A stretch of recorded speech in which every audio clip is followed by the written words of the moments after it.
Assalamualaikum warahmatullahi wabarakatuh. Perkenalkan, kami dari kelompok 7 akan mempresentasikan mengenai asal muasal ilmu fikih. Sebelumnya, ada beberapa anggota dari kelompok 7. Yang pertama, Kaisar Ahmad Khan, yaitu saya sendiri. Yang kedua ada Rifka Artinda Mukti Dewi. Yang ketiga ada Pinky Yuvika.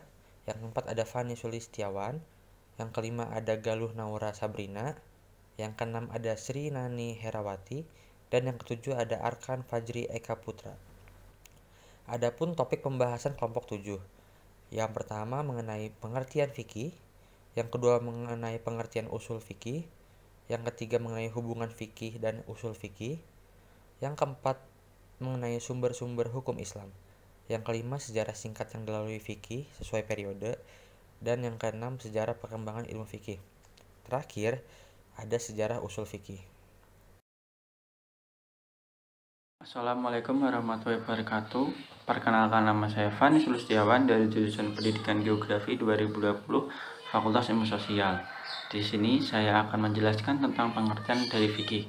Fikih adalah salah satu bidang ilmu dalam syariat Islam yang secara khusus membahas soal persoalan hukum yang mengatur berbagai aspek kehidupan manusia, baik kehidupan pribadi, bermasyarakat, maupun kehidupan manusia dengan Allah Subhanahu wa taala, Tuhannya.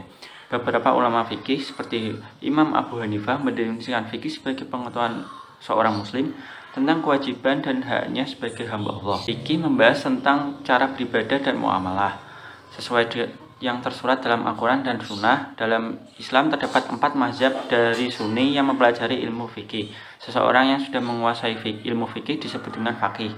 Sebagian ahli fikih membagi 4 pembahasan utama, yaitu rubu ibadat, rubu muamalat, rubu munakahat, dan rubu jinajat.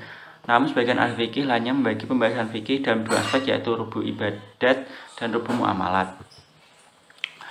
Fikih dalam bahasa artinya pemahaman yang benar-benar tentang apa yang diharapkan. Hadis tersebut menggunakan kata fikih sesuai makna bahasanya. Barang siapa yang Allah kehendaki menjadi baik, maka Allah fakihkan dia terhadap agama. Aku hanyalah yang membagi-bagikan, sedangkan Allah yang memberi. Dan senantiasa umat ini akan tegak di atas perintah Allah. Mereka tidak akan celaka karena adanya orang-orang yang mencelakakan mereka sehingga datang keputusan Allah.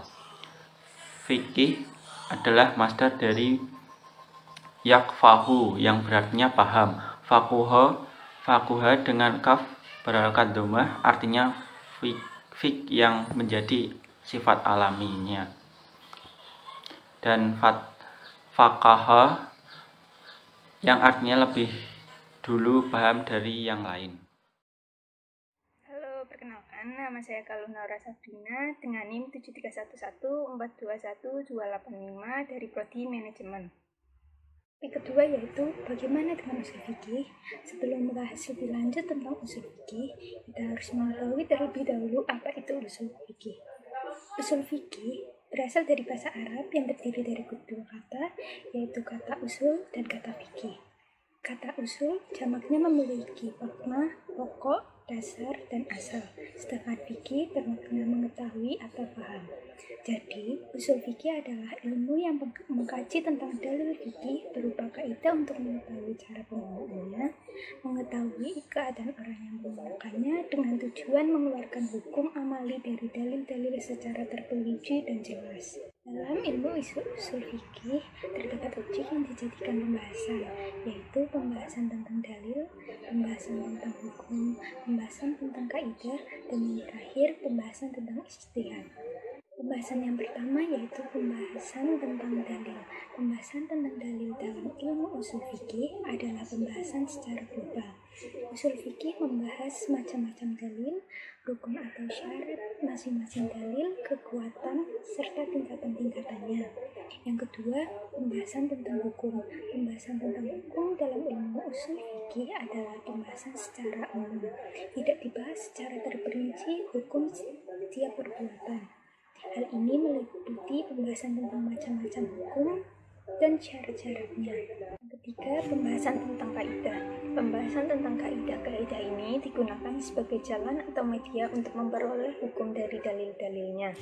Antara lain mengenai macam-macam kaidah kebahasaan, kaidah kemaslahatan umum, dan tujuan dasar hukum Islam dalam mengamalkannya. Dan yang terakhir, pembahasan tentang ijtihad. Dalam pembahasan tentang ijtihad ini dibicarakan syarat-syarat bagi orang yang boleh melakukan ijtihad. Tingkatan-tingkatan mujtahid dilihat dari kacamata ketentuan ijtihad dan hukum melakukan ijtihad serta metodologi yang benar bagi mujtahid. Perkenalkan, saya Pinky Vika dari Prodi Pendidikan Administrasi Perkantoran. Di sini selanjutnya saya akan menjelaskan mengenai sumber hukum Islam yang dipakai juga sebagai sumber hukum fikih. Di sini ada 4 sumber. Yang pertama adalah Al-Quran. Kita semua tahu bahwa Al-Quran adalah kalam Allah yang diturunkan kepada Nabi Muhammad SAW melalui perantara malaikat Jibril dan tidak ada keraguan di dalamnya. Al-Quran diturunkan sebagai petunjuk bagi seluruh umat di bumi. Oleh karena itulah, Al-Quran sebagai sumber paling utama dalam menentukan hukum dalam fikih. Yang kedua adalah as-sunnah atau hadis. Sunnah diambil baik dari perkataan, perbuatan, dan ketetapan Nabi Muhammad SAW yang berkaitan dengan hukum. As-sunnah berfungsi menjelaskan apa yang ada di dalam Al-Quran dan juga sebagai penguat kedudukan. As-sunnah merupakan sumber kedua setelah Al-Quran. Karena as-sunnah merupakan penjelas dari Al-Quran, jadi yang dijelaskan berkedudukan lebih tinggi daripada yang menjelaskan. Yang ketiga adalah ijma'. Ijma' merupakan sumber hukum dalam syariat setelah sunnah. Adapun menurut istilah, ijma' adalah kesepakatan semua mujtahid dari ijma' umat Nabi Muhammad SAW. Dan yang terakhir adalah qiyas. Qiyas adalah menyamakan atau menganalogikan suatu perkara dengan perkara yang sudah ada ketetapan hukumnya. Dalam hukum syariat kedua perkara ini ada persamaan ilat atau pemicu hukum. Menurut ulama ushul qiyas adalah memperlakukan suatu hukum yang sudah ada nasnya kepada hukum yang tidak ada nasnya, berdasarkan persamaan ilat. Contohnya adalah Allah mengharamkan khamar karena memabukkan, maka segala makanan dan minuman yang memabukkan hukumnya sama dengan khamar, yaitu haram. Perkenalkan, nama saya Rifkika Artinda Muktidewi dengan NIM 36014211021 dari Program Studi Pendidikan IPS. Hubungan fikih dan usul fikih. Fikih mengacu pada ilmu yang menjelaskan mengenai kaidah-kaidah dan metode hukum dari dalil-dalil terperinci. Fikih itu sendiri adalah produk atau hasil dari usul fikih yang dituangkan ke dalam fikih. Sedangkan usul fikih mengacu pada ilmu yang menjelaskan mengenai persoalan hukum Islam yang praktis. Usul fikih sendiri merupakan proses dari menggali istinbat hukum dari dalil-dalil. Nah, jadi ilmu fikih merupakan produk dari usul fikih. Ilmu fikih berkembang seiring dengan berkembangnya ilmu ushul fikih. Jadi, ketika ilmu ushul fikih berkembang, maka pastinya produknya atau fikih juga akan berkembang. Sejarah singkat yang dilalui fikih sesuai periode. Sejarah fikih sendiri hadir tidak serta-merta ada begitu saja. Fikih muncul dari sesuatu yang sudah ada sebelumnya. Fikih sendiri awalnya lahir dan berkembang, lalu mengalami pertumbuhan serta mengalami kejayaan. Tetapi fikih juga pernah mengalami kemunduran. Nah, ada beberapa periode dalam fikih, dalam masa perkembangan sejarah fikih. Yang pertama ada periode pertumbuhan. Periode ini berlangsung selama fase kenabian, yang lamanya itu kurang lebih dari 23 tahun yang dimulai sejak turunnya wahyu dan berakhir dengan wafatnya Nabi Muhammad SAW, yaitu pada tahun 11 Hijriah. Pada era ini merupakan masa pertumbuhan dan pembentukan fikih Islam dan suatu masa syariat Islam dalam pengertian yang sesungguhnya. Yang kedua, ada periode pembinaan. Pada periode ini berlangsung selama masa Khulafaur Rasyidin, bermula sejak wafatnya Nabi Muhammad dan berakhir ketika Muawiyah bin Abi Sufyan menjabat sebagai khalifah pada tahun 41 Hijriah atau 661 Masehi. Yang ketiga, periode perkembangan. Dalam periode ini berlangsung sejak masa pemerintahan Bani Umayyah dan Abbasiyah yang dimulai pada tahun 41 Hijriah atau 661 Masehi sampai 656 Hijriah atau 1523 Masehi. Pada periode ini, ilmu fikih mencapai kemajuan yang sangat amat pesat, dan oleh sebab itu para ulama giat dalam melakukan ijtihad terhadap berbagai persoalan. Sehingga di antara mereka sering berijtihad dengan menentukan metode mereka sendiri. Dan yang terakhir, ada periode pendalaman dan kemunduran. Periode ini dikenal juga di kalangan para penulis dengan periode taklid, jumud penutupan pintu ijtihad, abad pertengahan dan lain sebagainya. Periode ini berlangsung sejak rubuhnya Daulat Abbasiyah dan leburnya Khilafah Utsmaniyah. Daulah Abbasiyah rubuh pada tahun 656 Hijriah, yaitu dengan jatuhnya kota Baghdad ke tangan tentara Mongolia di bawah pimpinan Hulaku. Sesudah itu, dunia Islam sudah dalam keadaan terpecah belah dan saling merebutkan kekuasaan. Sehingga dalam bidang politik dapat dianggap sebagai kemunduran.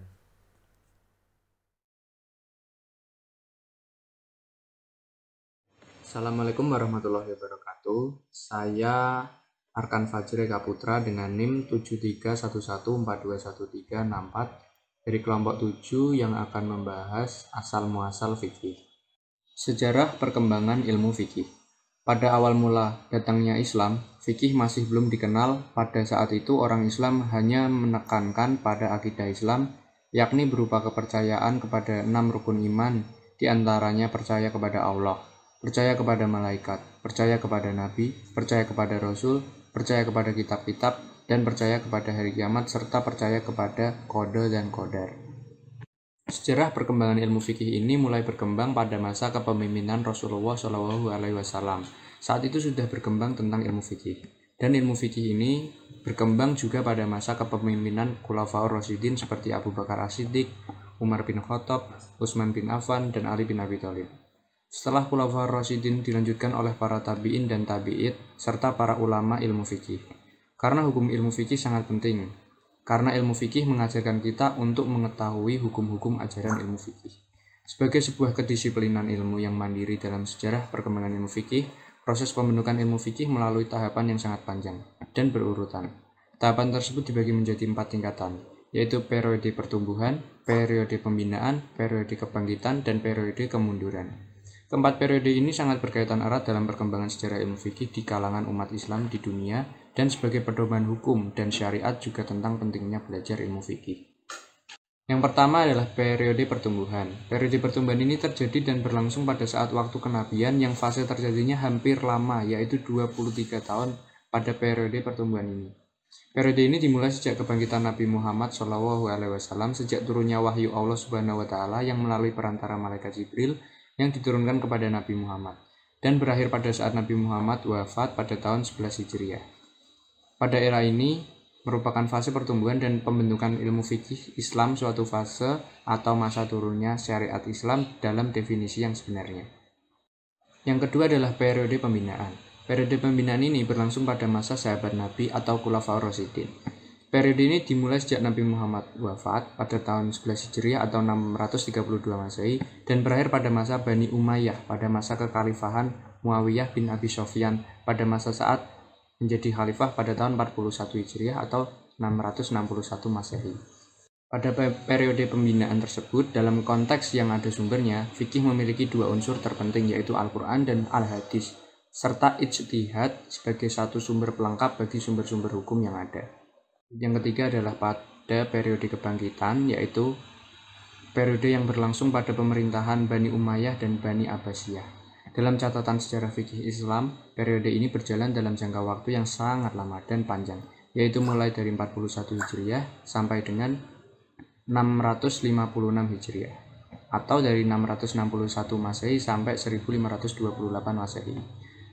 Pada periode kebangkitan ini, ilmu fikih telah mencapai kemajuan yang amat pesat dan banyak.